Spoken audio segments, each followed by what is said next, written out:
Great. So now that we have understood what the scenario is, um, let's look into the architecture. So typically, we will first create a step-by-step flow diagram so that it becomes easier for us to actually implement it. Um, because we will be needing lot of components, lot of configurations as part of this project. So having a diagram in front of us makes it easier for us so that we don't miss anything while implementation. So the first thing is we will be creating a front end using the Streamlit Python library.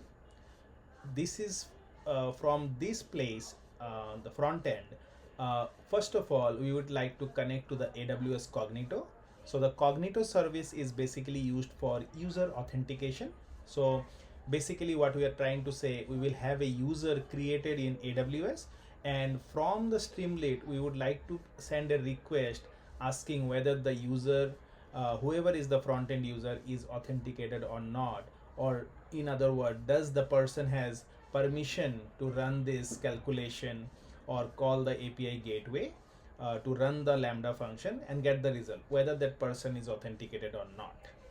Once the authentication is approved, the Streamlit will then collect two values, A and B in this case, because it's a very basic calculator app, and user will then submit those two values, and with the authentication token, or you can call it as the access token, because the user is now authenticated, along with the data and that authorization, they will be able to go to API gateway and request Lambda to perform that calculation.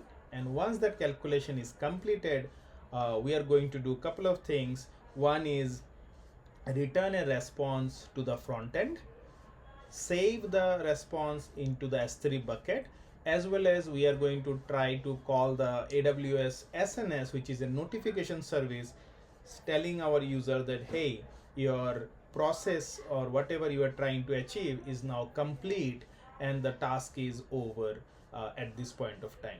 Why are we trying to overcomplicate this calculator app? It is only because to understand how, with a very simple example, we would like to see how each of these component actually works and talk to each other, so that later on in our course, when we try to build more sophisticated and complex structure like calling an agent, setting up some orchestration, trying to get our LLM perform some task which an LLM may not be able to do but an agent will be able to do.